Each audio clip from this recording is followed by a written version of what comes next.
बिस्मिल्लाहिर्रहमानिर्रहीम। Dear student, आज जो हमारा टॉपिक है वो है मूवमेंट ऑफ कपल। पहले इसको जनरल इंट्रोडक्शन आपके सामने बयान करता हूँ।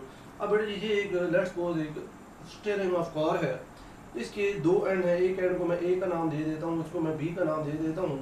यहाँ पे दो फोर्सेज एक्ट करती हैं, दोनों फोर्सेज की जो मैग्नीट्यूड है वो सेम है।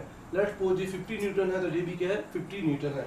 ये इसका एक्सिस ऑफ रोटेशन है, ठीक है। इसका जो इन दोनों के दरमियान परपेंडिकुलर डिस्टेंस है, इसको मैं लेट्स सपोज कह देता हूँ आर। अब आप क्या करें, magnitude of either force into perpendicular distance between the forces ले लें, तो उसे क्या बोलते हैं, मूवमेंट ऑफ कपल या टॉर्क ऑफ कपल, ठीक है। तो ये क्या होता है, मैग्नीट्यूड और perpendicular distance between the forces into magnitude of the either force.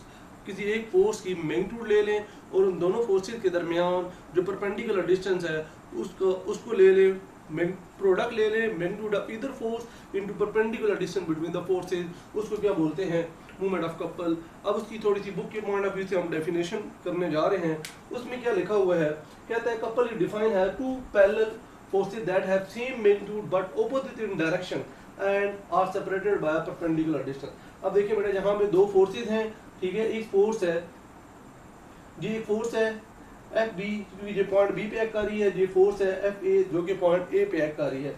अब बोथ फोर्सेज की जो मैग्नीट्यूड एफ है, इसकी मैग्नीट्यूड एफ है और इसकी मैग्नीट्यूड क्या एफ है। इसके साथ नेगेटिव साइन लगाया है। नेगेटिव साइन ये इंडिकेट करता है कि जो ये वाली जो फोर्स है इसके मुकाबले में जो डायरेक्शन है वो क्या है, ऑपोजिट है, जिसमें सिर्फ डायरेक्शन को इंडिकेट कर रहा है। अब बेटा जी, ये एक आप लेंगे स्टीयरिंग व्हील लेंगे। अब जहाँ भी फोर्स है इसको पुश अपवर्ड करती है, ये जो फोर्स जहाँ पे करती है पुश डाउनवर्ड करती है, इसकी वजह से इस स्टीयरिंग में क्या होता है, रोटेशन प्रोड्यूस होती है। अब the movement produce by couple is called couple movement. अब यहाँ पे थोड़ी सी पोजीशन वेक्टर के हिसाब से बात की जा रही है। पोजीशन वेक्टर क्या करता है, लोकेट करता है किसी भी पॉइंट को with respect to the origin, जब with respect to the some reference point. अब यहाँ भी ये रेफरेंस पॉइंट है जिसको मैंने ओ का नाम दिया हुआ है। अब जहाँ भी ये आर ए है, ये क्या करता है, पोजीशन वेक्टर है पॉइंट ए का विद रिस्पेक्ट टू ओ, और आर बी क्या पोजीशन वेक्टर है पॉइंट बी का विद रिस्पेक्ट टू ओ। यहाँ पे मैं लिखा है position vector directed from point O to ए।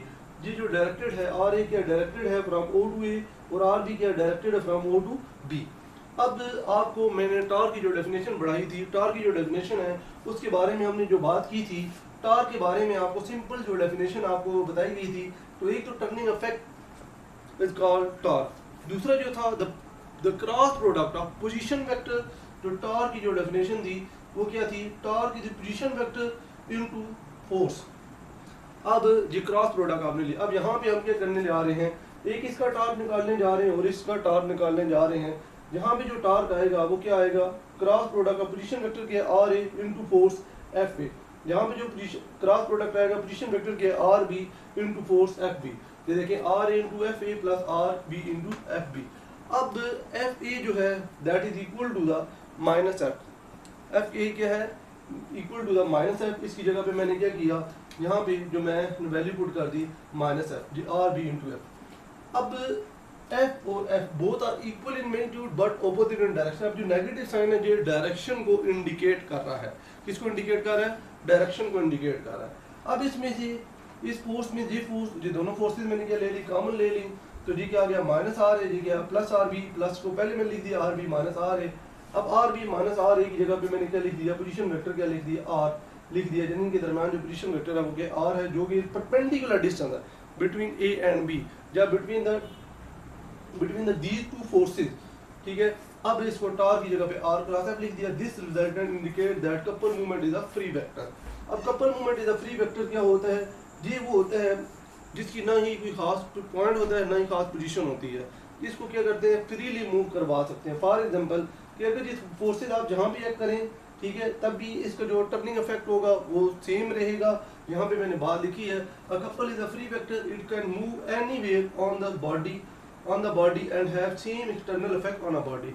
अब यहाँ पे अगर आप क्या करें, ये दो पॉइंट हैं, ये एक लेट्स सपोज है एक पॉइंट है, ठीक है, एक से एक्सिस ऑफ रोटेशन है, जहाँ पे ले जाएं जो फोर्सेज ले जाएं, ये दोनों परपेंडिकुलर हैं, ये दो फोर्सेज हैं परपेंडिकुलर है। अब ये दो फोर्सेज हैं, आप यहाँ पे ले लें, ठीक है।